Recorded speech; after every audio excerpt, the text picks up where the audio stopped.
गौरव उस अपार्टमेंट में कुछ ऐसी एनर्जीज को फील कर रहे थे जिनको उन्होंने कभी भी अपनी लाइफ में फील नहीं करा था। और यही अपार्टमेंट और यही टाइम गौरव की लाइफ के लिए एक बहुत मेजर टर्निंग पॉइंट बनने वाला था। गौरव बताते हैं he started experiencing poltergeist phenomena in his apartment.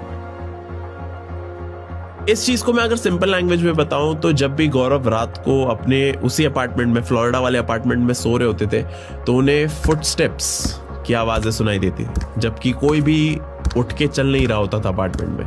गौरव के कमरे में रैंडम चीजें एकदम से जमीन पे गिरने लगती थी और ऐसा लगता था कि कोई तो स्पिरिट है उसी रूम में जिसमें गौरव सो रहे हैं, जो गौरव को तंग करने की कोशिश कर रही है। और सबसे ज्यादा डरावनी बात तो ये थी कि गौरव को अपने ही कमरे में रहते रहते कमरे के बाहर से कई बार हंसने की आवाजें सुनती थी। और वो हंसी भी एक नॉर्मल हंसी नहीं थी, वो काफी वियर्ड हंसी थी।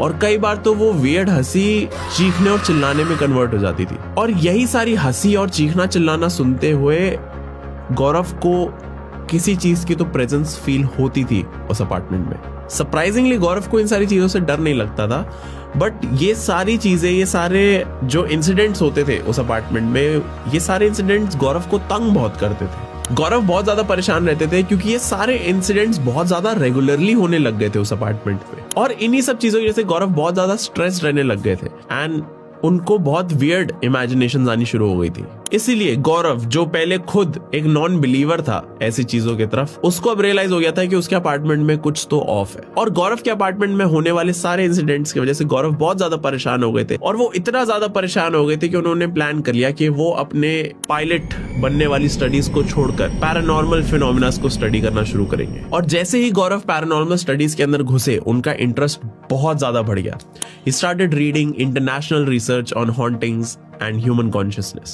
उन्होंने अपने स्टडी को ग्राउंड लेवल पे सीखने के लिए यूएस के एक पैरानॉर्मल रिसर्चर्स एंड इन्वेस्टिगेटर्स के ग्रुप को ज्वाइन करा। और उस ग्रुप के सारे लोग मिलकर अबैंडन्ड एंड हॉन्टेड जगहों को एक्सप्लोर करते थे। और इस ग्रुप का मेन फोकस ये होता था कि वो चीजों को साइंटिफिकली डॉक्यूमेंट करे इंस्टेड ऑफ कॉजिंग फियर। गौरव ने उस ग्रुप के साथ काम करने के बाद ही पैरानॉर्मल एक्टिविटीज को कैसे कैप्चर करना है, टूल्स एंड इक्विपमेंट को कैसे यूज करते हैं, ये सब कुछ सीखा। और इस सारी नॉलेज को उसी ग्रुप के इन्वेस्टिगेशन में अप्लाई करना भी शुरू कर दिया था। यूएस इन्वेस्टिगेटर्स के साथ काम करते वक्त उन्होंने ना ही सिर्फ कई सारी हार्मलेस एनर्जीज को एनकाउंटर करा, बल्कि काफी सारी वेंचफुल और बुरी स्पिरिट्स को भी संभाला और उनसे डील करा। मैं तुम्हें एक स्टोरी बताता हूं अबाउट दिस वन एनकाउंटर।